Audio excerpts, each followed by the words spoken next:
లోకరక్షకుడైన దేవుని పేరట మీ అందరికీ శుభాభివందనములు తెలియజేసుకుంటున్నాను.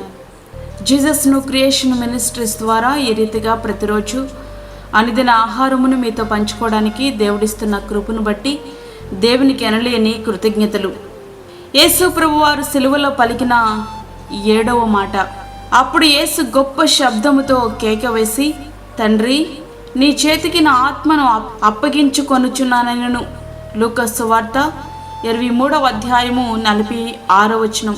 యేసు ప్రభువారు మరణానికి ముందు నెరవేరవలసిన చివరి ప్రవచనం ఈ మాటతో నెరవేరింది. నా ఆత్మను నీ చేతికి అప్పగించుచున్నాను. కీర్తనలు 31:5వ వచనం. యేసు ప్రభువారు ఈ లోకమునకు ఎందుకు రావాల్సి వచ్చిందో ఆ కార్యమును సంపూర్తి చేశారు. చేయకుండా మిగిల్చింది ఏదీ లేదు. గొప్ప సంతృప్తితో తన తండ్రికి తన ఆత్మను అప్పగిస్తున్నారు. ఆయన ప్రాణమును ఎవరు తీయలేరు. ఆయనే అప్పగించారు. ఆయన ప్రాణం పెట్టడానికి, తిరిగి తీసుకోవడానికి ఆయనకి అధికారం ఉంది. నేను దాన్ని మరలా తీసుకున్నట్లు నా ప్రాణం పెట్టుచున్నాను. యోహాను సువార్త 10వ అధ్యాయము 18వ వచనం. యేసు ప్రభువారు ఆయన రాజ్య సువార్తను ఆత్మ విషయమై దీనులైన వారు ధన్యులు అంటూ ప్రారంభించి ఈ లోకంలో సశరీరుడిగా చివరి మాటగా ఆత్మను అప్పగించుకొనుచున్నాను అంటూ ముగించడం ద్వారా ఆయన ఆత్మకు ఇచ్చిన ప్రాధాన్యత ఎంతో అర్థమవుతుంది. జీవింపచేసేది ఆత్మ మాత్రమే. శరీరం ప్రయోజనము లేనిది. కానీ మనమైతే ప్రయోజనం లేని దానికోసం ప్రాకులాడుతున్నాం. నిత్యము జీవింపచేసే ఆత్మను గురించిన ఆలోచన కానీ అవగాహన కానీ లేకుండా బ్రతికేస్తున్నాం. ఆత్మయే జీవింపజేయుచున్నది. శరీరము కేవలము నిష్ప్రయోజనము. యోహాను సువార్త 6వ అధ్యాయము 63వ వచనం. శరీరము ఎందుకు నిష్ప్రయోజనము అంటే మట్టిలో నుండి తీయబడిన శరీరం తిరిగి మట్టిలో కలిసిపోవలసిందే. మన్నైనది వెనుకటి వలనే మరలా భూమికి చేరును.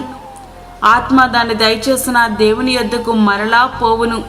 ప్రసంగి 12వ అధ్యాయము 7వ వచనం. అయితే మన శరీర అవయవములను దేవునికి సజీవ యాగముగా సమర్పించుకోవాలి. మన శరీరమును దేవుని కోసం పరిశుద్ధంగా కాపాడుకోలేనప్పుడు ఎంత మాత్రమును మన ఆత్మను దేవునికి అప్పగించుకోలేము.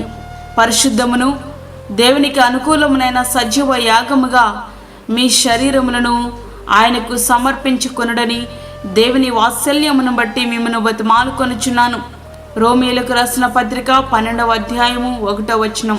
ప్రియ స్నేహితుడా, వాక్యం వింటున్నటువంటి ప్రియమైన దేవుని బిడ్డ, అవును, యేసు ప్రభువారు తన శరీరాన్ని పరిశుద్ధంగా కాపాడుకోగలిగారు కాబట్టే తన ఆత్మను తండ్రికి అప్పగించుకోగలిగారు.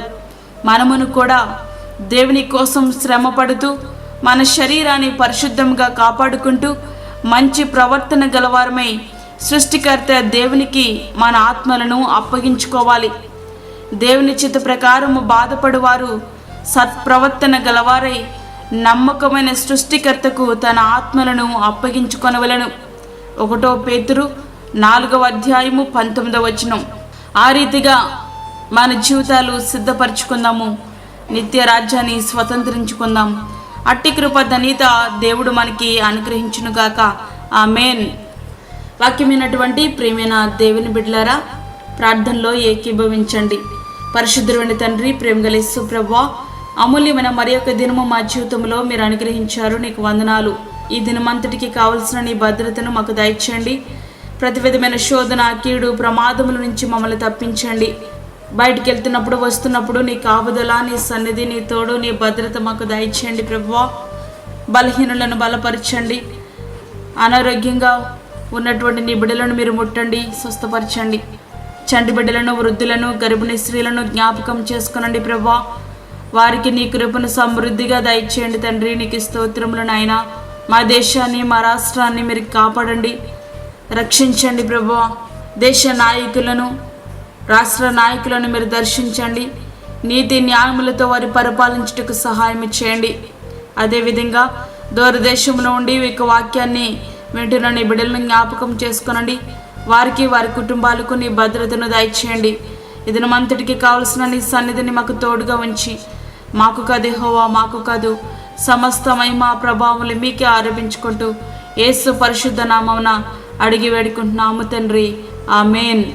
ఈ యొక్క వర్తమానములు మీ బంధువులకు, మీ స్నేహితులకు షేర్ చేయండి. దేవుని పనిలో మీరు కూడా పాలిభాగస్తులు కండి. అదేవిధంగా మీ ప్రార్థన అవసరతలు మాకు తెలియచేయండి. మా ఫోన్ నంబర్ 9177377559. దేవుడు మిమ్మును మీ కుటుంబమును దీవించునుగాక, ఆమేన్. దేవుని సేవలో మీ సహోదరి అన్నామణి సాల్మన్.